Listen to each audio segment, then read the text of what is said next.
जय हिंद मित्रांनो, स्टडी जी के मराठी या यूट्यूब चॅनलमध्ये आपलं स्वागत आहे। पहिला प्रश्न पहा।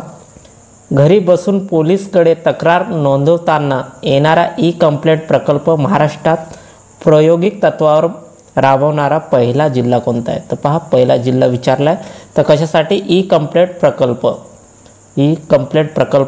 ते घरी बसून पोलिसाकडे तक्रार नोंदवताना ई कंप्लेंट प्रकल्प महाराष्ट्रामध्ये प्रायोगिक तत्वावर राबवणारा पहिला जिल्हा कोणता आहे? तर पहा, खालील का ऑप्शन दिले, व्हिडिओला पॉज करा, तुम्ही सोडून पहा। तर पहा, याचं उत्तर आहे पुणे। घरी बसून पोलिसाकडे तक्रार नोंदवताना येणाऱ्या ई कंप्लेंट प्रकल्प प्रायोगिक तत्वावर कुठे सुरू करण्यात आला? पुणे या जिल्ह्यात सुरू करण्यात आला। पुढचा प्रश्न पहा। पुढचा प्रश्न आहे, मरोड पोलीस ट्रेनिंग स्कूल कोणत्या ठिकाणी आहे? तर पहा, मरोड पोलीस ट्रेनिंग स्कूल कोणत्या ठिकाणी आहे? तर पहा, खालील का ऑप्शन दिले आहे, तुम्ही सोडून पहा। पहा, याचं उत्तर आहे सी, मुंबई। कुठे आहे? मुंबई या ठिकाणी आहे। पुढचा प्रश्न पहा। पुढचा प्रश्न आहे, महाराष्ट्र जिल्ह्याच्या ठिकाणी पोलीस उपविभागाचे प्रमुख काय म्हणून ओळखले जाते? तर काय? पहा, उपविभाग प्रमुख तर काय म्हणून ओळखले जाते? महाराष्ट्र जिल्ह्याचे ठिकाणी पोलीस उपविभागाचे प्रमुखाला काय म्हणून ओळखले जाते? तर उपविभागीय पोलीस अधिकारी। काय म्हणून ओळखले जाते? उपविभागीय पोलीस अधिकारी म्हणून ओळखले जाते। पुढचा प्रश्न पहा। पुढचा प्रश्न आहे, पुढचा प्रश्न पहा, भारतीय पोलीस सेवा प्रशिक्षण केंद्र कुठे आहेत? कुठे आहेत भारतीय पोलीस सेवा प्रशिक्षण केंद्र? तर पहा, याचं उत्तर आहे हैदराबाद। कुठे आहे? हैदराबाद या ठिकाणी आहे। पुढचा प्रश्न पहा। पुढचा प्रश्न आहे, काँग्रेसच्या मवाळ धोरणाला संधी साधू चळवळ असे कोणी म्हटले? तर पहा, काँग्रेसचे जे मवाळ आणि जहाल दोन गट होते, तर काँग्रेसच्या मवाळ ज्या धोरणाला संधी साधू चळवळ असे कोणी म्हटले? तर पहा, खालील का ऑप्शन दिले, तुम्ही सोडून पहा। तर पहा, काँग्रेसच्या मवाळ धोरणाला संधी साधू चळवळ असे कोणी म्हटले? तर लाला लजपत राय। कोणी? लाला लजपत राय यांनी संधी साधू चळवळ असे म्हटले। पुढचा प्रश्न पहा। पुढचा प्रश्न आहे,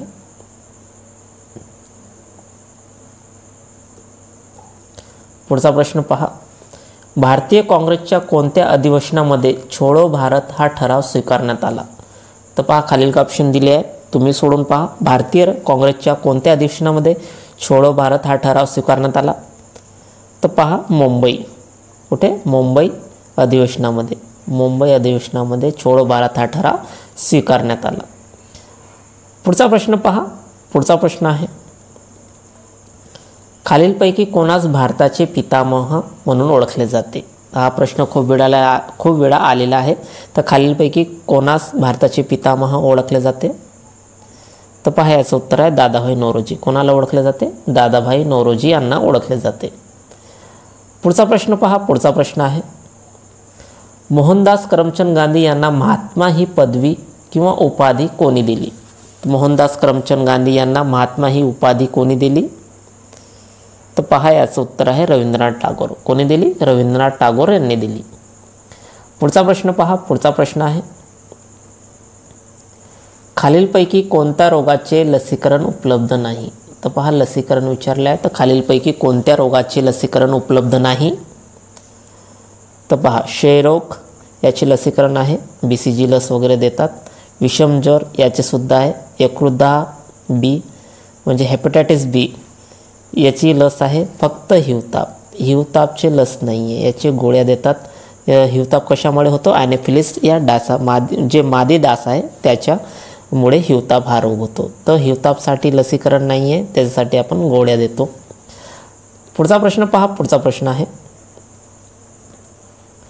ब्रॅकेटच्या अभावामुळे पेलाग्रा रोग होतो। तर पहा, कशाच्या अभावामुळे पेलाग्रा हा रोग होतो? तर नयासिनच्या अभावामुळे पेलाग्रा हा रोग होतो। पुढचा प्रश्न पहा। पुढचा प्रश्न आहे, पुढचा प्रश्न पहा, भारतातील पहिली मोनोरेल चालवणारी महिला कोण आहे? कोण आहे भारतातील पहिली मोनोरेल चालवणारी महिला? तर जुईल भंडारे।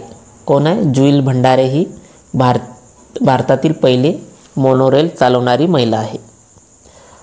पुढचा प्रश्न पहा. पुढचा प्रश्न आहे,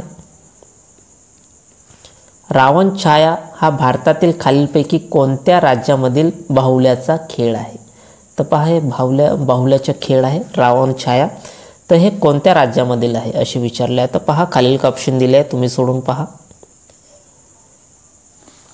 तर पहा, याचं उत्तर आहे ओरिसा. रावण छाया हे बाहुल्याचा खेळ ह्या प्रकार कोणत्या राज्यामधले आहे? तर ओरिसा या राज्यामधले आहे. पुढचा प्रश्न पहा. पुढचा प्रश्न आहे, राष्ट्रीय तपास संस्था म्हणजे NIA, NIAचं पूर्ण रूप काय होते? National investigation agency. पहा, राष्ट्रीय तपास संस्थाचे महानिर्देशक कोण बनले आहे? तर सध्या कोण बनले आहे महानिर्देशक? तर पहा, खालील ऑप्शन दिले, तुम्ही सोडून पहा.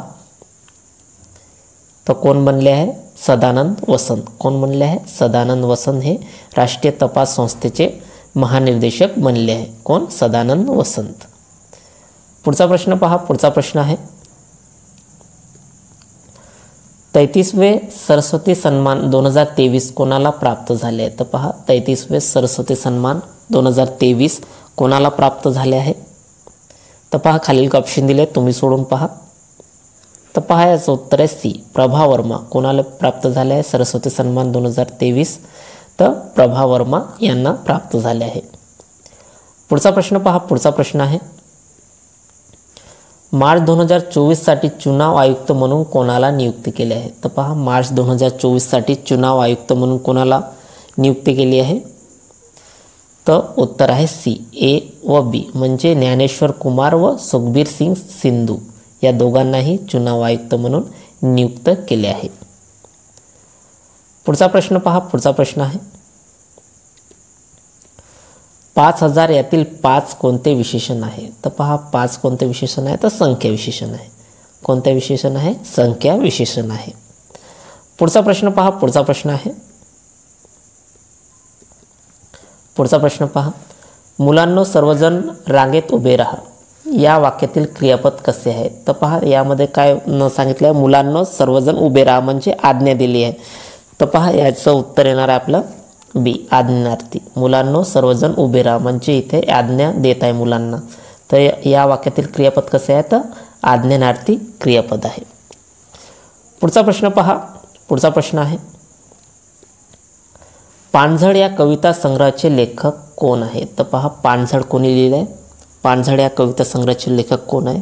तर पहा, खालील काय ऑप्शन दिले, तुम्ही सोडून पहा. तर पहा, याचं उत्तर आहे सी, नामदेव धोंडो महानोर. कोण? नामदेव धोंडो महानोर यांनी पानझड ही कविता संग्रह लिहिली आहे. पुढचा प्रश्न पहा. पुढचा प्रश्न आहे, पंचायत समिती बरखास्त करण्याचा अधिकार कोणास आहे? तर पहा, पंचायत समिती बरखास्त करण्याचा अधिकार कोणाला असतो? तर राज्य शासनाला. कोणाला असतो?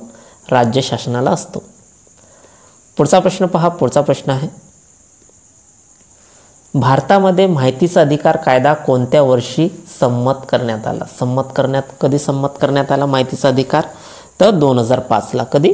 2005 ला. पुढचा प्रश्न पहा. पुढचा प्रश्न आहे, राष्ट्रीय डॉल्फिन संशोधन केंद्र कोणत्या ठिकाणी स्थापन करण्यात आले आहे? तर राष्ट्रीय डॉल्फिन संशोधन केंद्र कुठे आहे? तर पटनाला. कुठे आहे? पटना या ठिकाणी. पुढचा प्रश्न पहा. पुढचा प्रश्न आहे, पुढचा प्रश्न पहा, नागपूर जिल्ह्यातील तोतलाडोह इथे पेंच नदीवर बांधण्यात आलेल्या धरणाच्या जलाशयाला काय म्हणून ओळखले जाते? तर पहा, पेंच नदीवर बांधण्यात आलेल्या जलाशयाला कोणत्या नावाने ओळखले जाते? तर पहा, खालील ऑप्शन दिले, तुम्ही सोडून पहा.